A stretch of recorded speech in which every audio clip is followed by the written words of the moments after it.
তমলুকের আনাচে কানাচে কত ইতিহাস লুকিয়ে আছে, আর তার প্রমাণ এই 500 বছরের পুরনো ঐতিহাসিক মহাপ্রভু মন্দির।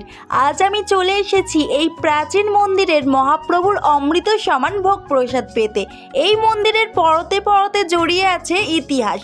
বলা হয় দাপর যুগে রাজা তাম্রধ্বজ ও শ্রীকৃষ্ণের উপবেশন স্থানে ব্যাসদেবের তৈরি আশ্রমে খোদ শ্রীচৈতন্য মহাপ্রভু দুবার পদার্পণ করেছিলেন। আদিকবি বাসুদেব ঘোষ ঠাকুরের হাতে প্রতিষ্ঠিত এই তাম্রলিপ্ত ধামেশ্বর শ্রী শ্রী গৌরাঙ্গ মহাপ্রভুর মন্দির আজও ভক্তদের টানে।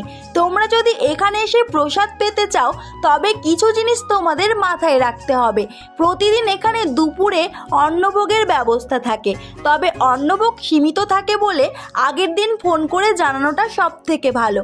আর ভক্ত সংখ্যা বেশি হলে অন্তত 2 দিন আগে খবর দিও স্ক্রিনে দেওয়া এই নাম্বারে। দুপুর 12:30 থেকে 1:30টার মধ্যে অন্নভোগ বিতরণ করা হয়। এখানে সাধারণ, বিশেষ, রাজভোগ এই 3 ধরনের প্রসাদ পাওয়া যায়। এছাড়াও সারা বছর প্রায় 2 মাস কয়েক লক্ষ মানুষকে বিনামূল্যে প্রসাদ বিতরণ করাও হয়। তোমরা চাইলে বৈষ্ণব ও ব্রাহ্মণ ভক্তদের জন্য অন্নদান ভাণ্ডারেরও আয়োজন করতে পারো এখান থেকে।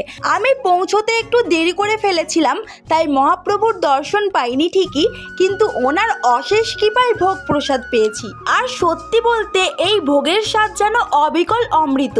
তোমরা যদি ঠাকুরের দর্শন পেতে চাও তবে সকাল 5টা থেকে দুপুর 12টা অথবা বিকেল 4টে থেকে রাত্রি 9টার মধ্যে চলে এসো, তাহলে ঠাকুরের দর্শন পেয়ে যাবে এই সময়ের মধ্যে। ইতিহাস আর ভক্তির এমন মিলন স্থান মিস করা একদমই উচিত নয়, তাই দেরি না করে আজই চলে আসো মহাপ্রভুর মন্দিরে আর এসে এই মন্দিরের অমৃত সমান ভোগ খেয়ে যাও।